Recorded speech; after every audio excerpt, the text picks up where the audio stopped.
In the African culture, the practice of intercropping is quite common, but we recommend it to be done if farmers are going to be doing a small block, as is the case with this garden area where we established this green millet crop.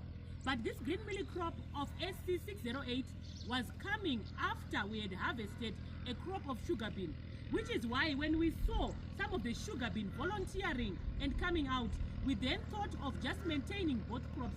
But what it means is, when you have such a healthy looking bean crop, as is the case with this one, this is SC Bounty, and you have your maize crop, you also need to adjust your fertilizer program so that both crops are benefiting and you are not depriving any one of the crops of the required nutrition.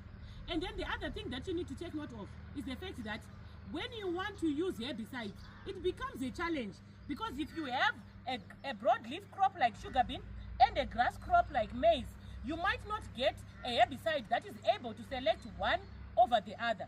So in the practice of intercropping, we then recommend that you come in with an integrated pest management approach, where you are now coming in maybe with manual weeding.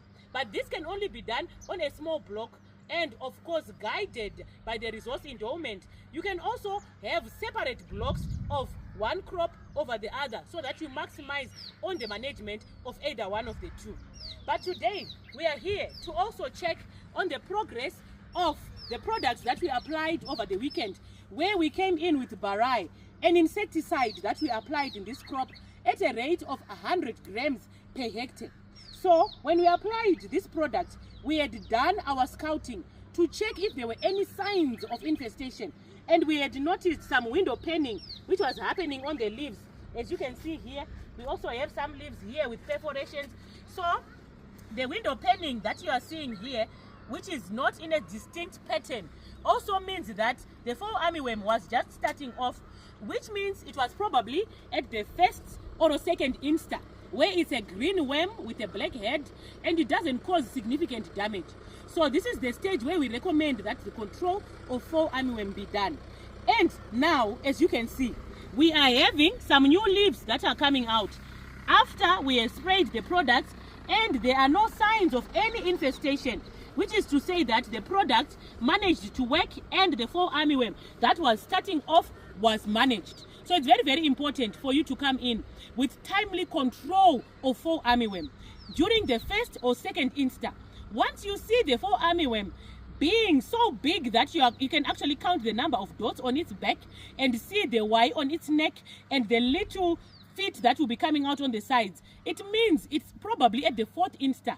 And if you are actually seeing some frass on the growing point, some brown frass, which shows that the fall armyworm has overgrown, chances are the control or the management will be very difficult. So you need to come in early with fall armyworm management. When you are putting a herbicide, maybe in another block that you're going to be applying a herbicide, you can mix a pre-emergent, you can mix a post-emergent herbicide and the insecticide for fall armyworm, so that you get maximum control and effective management of time and resources. So farming is a business. This is a block of green millet HC608 established. We also have another block of 419 green millet as well. We intercropped and allowed our sugar bean to also grow, because we just want to have a balance between the two. But we recommend that that be done guided by an understanding of the fact that there's going to be competition for growing space, for nutrition, and also for moisture. So if you are going to do it the right way.